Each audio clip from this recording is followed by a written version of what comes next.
Hi అండి. ఈవేళ బీరకాయ పొట్టుతో పచ్చడి ఎలా చేసుకోవడం చూపిస్తున్నాను. ఇది హెల్త్‌కి చాలా మంచిది. ఆరోగ్యాన్ని ఇస్తుంది. బీరకాయ పొట్టులోని పీచు పదార్థం ఉంటుంది. డైజెషన్‌కి మంచిది. సి విటమిన్ ఉంటుంది. యాంటీ ఆక్సిడెంట్స్ కూడా ఉంటాయి. అందువల్ల అప్పుడప్పుడు ఇలాగా కూరగాయల తొక్కలతో కూడా మనం పచ్చడి చేసుకోవచ్చండి. దేన్నైనా కలగలిపి. నేను పెసరపప్పుతో కలిపి చేస్తున్నాను. ముందుగా బీరకాయ పొట్టును శుభ్రంగా కడిగి ముక్కలు చేసి ఉంచుకోండి. పెసరపప్పు పావు కేజీ తీసుకోండి. పోపుకి సరిపడా సామాన్లు ఇవిగోనండి అన్నీ రెడీ చేసి ఉంచుకున్నాను. ముందుగా ఒక పాన్ తీసుకుని స్టవ్ మీద పెట్టి హీట్ అయ్యాక ఆయిల్ వేసుకున్నాను. పోపు గింజలు వేస్తున్నాను. మినపప్పు, శనగపప్పు, ధనియాలు, ఆవాలు, జీలకర్ర, వెల్లుల్లిపాయలండి. ముందు ఇవి వేసి దోరగా వేగనివ్వాలి. కావాలంటే నువ్వులు కూడా వేసుకోవచ్చండి. ఇవాళ శనివారం కదా అని చెప్పి నేను నువ్వులు వాడలేదు. నువ్వులు వేసుకోవచ్చు, అలాగే టమాటా కూడా వేసుకోవచ్చు. డిఫరెంట్ టేస్ట్ వస్తుంది. పల్లీలు కూడా వేసుకోవచ్చు. ఇంకోసారి అలా కూడా ట్రై చేయండి. నేనైతే ఈసారి పెసరపప్పు వేసి చేస్తున్నాను. ఇందులోకి ఇప్పుడు ఎండుమిర్చి, కరివేపాకు కూడా వేసుకోవాలి. అవి కాస్త దోరగా వేగాక పెసరపప్పు వేసుకోవాలి. అర కేజీ బీరకాయల తాలూకా పొట్టు తీసి వేస్తున్నానండి. పావు కప్పు పెసరపప్పును వేశాను. ఇది కూడా కాస్త దోరగా వేగనివ్వాలి. కొంచెం ఇంగువ వేసుకోవాలి.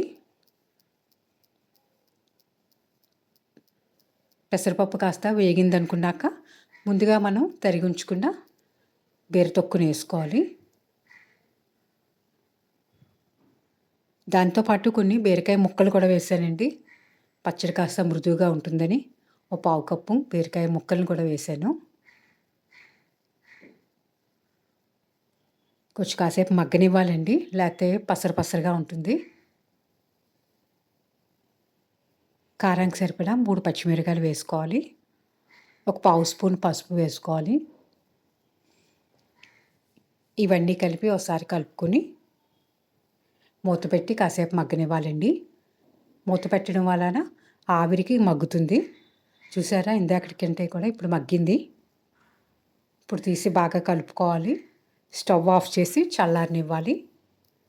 బాగా చల్లారాక ఓ మిక్సీ జార్లో వేసుకోవాలి.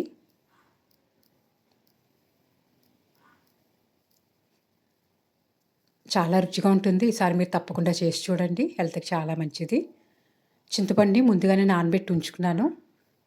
సరిపడా వేసుకున్నాను. ఉప్పు కూడా సరిపడా వేసుకోవాలండి. ఒక హాఫ్ స్పూన్ పడుతుంది. ఇప్పుడు కచ్చా పచ్చగా మిక్సీ పట్టుకోవాలండి. మరీ మెత్తగా చేయకూడదు. పచ్చళ్ళు ఎప్పుడు భోజనంలోకి అయితే కచ్చా పచ్చగా ఉండాలి. టిఫిన్లోకి అయితే మెత్తగా ఉండాలి. చూసారా, కచ్చా పచ్చగా మిక్సీ పట్టుకున్నాను. ఇది వేడి నెయ్యితో కనుక అన్నంలో వేసుకుని తింటే చాలా బాగుంటుంది. తప్పకుండా ఒకసారి తయారు చేసి చూడండి. ఇంట్లో అందరూ కూడా ఇష్టపడతారు. హెల్త్కి కూడా చాలా మంచిది. ఆనపకాయ తొక్కుతో కూడా చేసుకోవచ్చు. ఒకసారి తప్పకుండా చేసి చూడండి.